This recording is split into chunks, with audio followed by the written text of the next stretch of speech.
Mayang buntag mga chay na napunta sa dagat. Dagko kayong balod mga chay. Nagpambot na may sakong apuhan.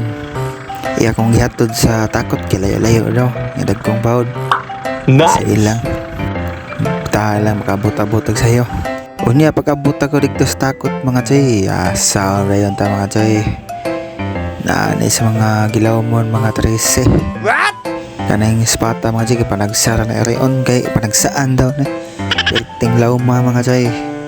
Mo to pagabot ko sila lalom asus takuha sa lipte mga chay. Perting layo agagi. Di pa dyan mo dool. Ako ang biskulan di dyan mo dool. Gibuhat ako ang tanan mga chay. Wa dyan ni dool. Sige sayo-sayo pa sila lang. Wa dyan ni dool mga chay. Padong may sato pikas unahan. Yago rin ng balay ay. Sagdaan natin na siya pusod sa bangag. Siya balagi ato na balikon. Wala ra ba taga dalagi spot. Ako'y sa una napaibadlo no duha ka bok. Ako'y mga lasan mga isda diri mga chay. Lalom manggagayo. Ang isda diri mga chay nagpalalom. Inuhutan ng tagangin. Aptong nga dayan taman chay kay basi mga disquido ito pa. Sa una lang. Hehe. Balik ko na yung balayan kaya di namulakaw kanang isda magpuyo naman na siyang balayan basin day gawas niya ba wala ko dagi spot ako lang kamang-kamangon inya atong gibalik og sa mga chay kay katigom dagdaghangin mga chay atong gitungda ng iyang balayan di makita sa pagwa mga chay pero nagdap din mo sila lom atin mga chay klaro ra. O yan, nakitaan na ko yung balayan mga chay, tara eh. Basig na pasadiya or nilakaw siguro. Nilakaw magani, pabuton, pangitaon. Ako lilio ng bangag. Owa na ko damaha mga chay, ako ang lilio bangag. Ningkalit na noon sa gawas.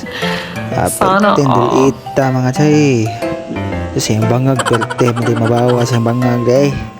Katanaw na ko mga chay secure na isda di kayo wala kasod sa bato. Itong nga rin mga chay kaya pasin yung sabdun ta ba sao na lang wala may siya kasod sa bato ato ning birahon sa babaw. Atong nga rin ko mga chay tagkor kay balod kay amihan naam siguro bagyo wala ta kalantaw sa balita dapat sinay bagyo na nabot ba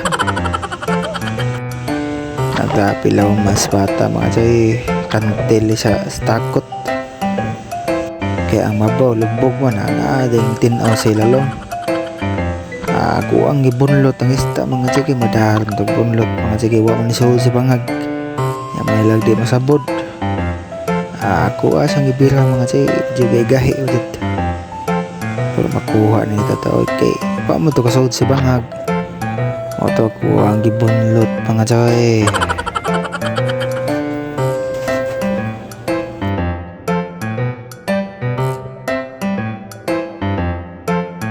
og diara mga chay kadugaya na bunlot yun siya tapos ako niliptiha mga chay mga 2 kilo kapin mga chay wala natin pang kwarta nice. Tataot Manila tagagmay ni chay pang sudan pang uli ba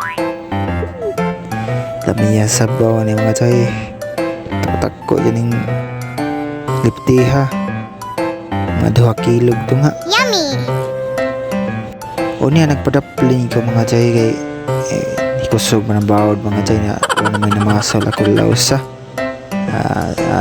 dapling gamay mga nasa siyam mga dupa sanapa ko sa babaw kay ibuong ko ang mga isda tatagaw magayang mga kagmay isda nagilo ni nuba day masing badlon ba ako hapaan ni sila lom masing grasyahan tag badlon nga tagko ra ko gibalod sa babaw lubog yun ito daod og tiara day ay ang bayang o day gisamok-samok sa gagmay perteng butuha kuan na natay pang sudan natay pang kwarta